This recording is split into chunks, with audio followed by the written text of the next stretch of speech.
Gandipet dam కట్టారండి. అది 1921 start అయింది, అది అంటే పూర్తయింది. అది తర్వాత హిమాయత్ సాగర్లో 1920లో స్టార్ట్ చేశారు, 1927లో అదైంది. అక్కడ డ్యామ్ కట్టారు కదా, దాంట్లో ఫ్లో వాటరే వస్తుందండి. ఎవరైనా అక్కడ నిండితే మాత్రం వస్తుంది. అది కూడా 1 నెల 2 నెలలు, 1 నెల కూడా నడవదు ఆ ఓవర్ఫ్లో.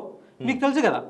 ఇప్పుడు ఎందుకు అత్యంత ఉదాహరణ తీసుకోవాలంటే రీసెంట్గా మీరు ఇన్ని సంవత్సరాలు హైదరాబాద్ ఉంటున్నారు కదా, ఎప్పుడైనా మన ఇమ్లిబన్ బస్ స్టాండ్ మునిగింది చూసారా? కాదు మునిగింది చూసారా? మొన్న మునిగింది. ఇంతే కాదు ఇన్ని సంవత్సరాలు చూసారా ఎప్పుడైనా? అప్పుడెప్పుడు మునిగిందంట, మళ్ళీ కాదు అప్పుడు మునిగింది వేరు, ఇప్పుడు చూసారా? మునగలేదు. అది ఎందుకు మునిగింది? వీళ్ళు ఒకేసారి ఎందుకు వదిలిపెట్టారో తెలియదు. ఇక్కడ ఇమ్లిబన్ బస్ స్టాండ్ మునిగినా కూడా అక్కడ నీళ్ళు రాలేదు. ఎందుకు వదిలేదు నీళ్ళు అంటే మునిగిపోతే తెలుస్తుందని చెప్పారు కదా. అది మునిగినా కూడా ఇక్కడ నీళ్ళు రాలేదు. మీ దగ్గర రాలే, అసలు ఎక్కడ రాలేదు. మీరు వెళ్ళి చూడండి, ఎవరి దగ్గర రాలేదు. నీళ్ళే రావు. అది చిన్న పాయ అండి. అది అసలు వరదతోటి ఏ ఇబ్బంది లేదు మాకు. పొరపాటున జరగకూడదు కానీ అనుకోకూడదు జరిగి డ్యామ్ ఏమైనా కూలినా కూడా మా దగ్గర ఆగు నీళ్లు జస్ట్ తగిలి వెళ్ళిపోతాయి.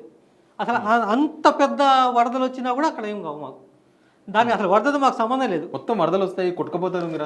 మీరు చెప్తున్నాను కదా, ఇక్కడ ఇమ్లిబన్ బస్ స్టాండ్ మీ ప్రాణాలు రక్షించడానికి ఇదంతా చేస్తున్నారని చెప్తున్నారు. కాదండి, ఇప్పుడు ఇమ్లిబన్ బస్ స్టాండ్ మునిగింది కదా, మొన్న రీసెంట్గా కదా, 2 నెలలు 3 నెలలు కూడా కాలేదు కదా. అప్పుడే ఏం కాలేదు కదా, అక్కడ మునిగింది కదా, అంత వరదలు వచ్చినాయి. అది మునిగినా కూడా ఇక్కడ ఏం కాలేదంటే ఇంకా దానికంటే ఎక్కువ వరదలు ఏమొస్తాయి?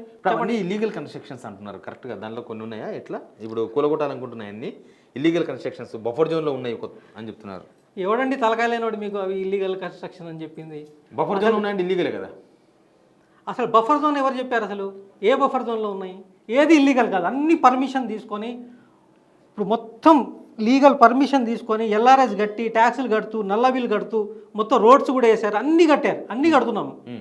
అది ఇల్లీగల్ ఎట్లా అవుతుంది? ఒకవేళ ఇప్పుడు ఒకటి చెప్తాను సార్, ఇప్పుడు ఇల్లీగల్ వేరే వాళ్ళు గవర్నమెంట్ వాళ్ళు ఎవరో డబ్బులు తీసుకొని ఇచ్చారు, అది ఇచ్చారు, ఇది ఇచ్చారు అంటున్నారు కదా. ఓకే, నేను ఒకటే అడగదలుచుకుంటున్నా, ఇప్పుడు ఇచ్చింది ఎవరు? మీరు గవర్నమెంట్ పెట్టిన వ్యక్తే కదా. వాడు దొంగ అయినా లంగా అయినా ఎవడైనా డబ్బులు తీసుకొని చేసినా గవర్నమెంట్ పెట్టిన వ్యక్తి. మీ రాజముద్ర వేసే కదా అప్రూవ్ చేసింది, అవునా కదా? మీ ఆన్లైన్లో కూడా ఉన్నాయి కదా ఇవన్నీ. మరి అది దొంగట్లయితే మీరు పెట్టిన మనిషే చేశాడు కదా.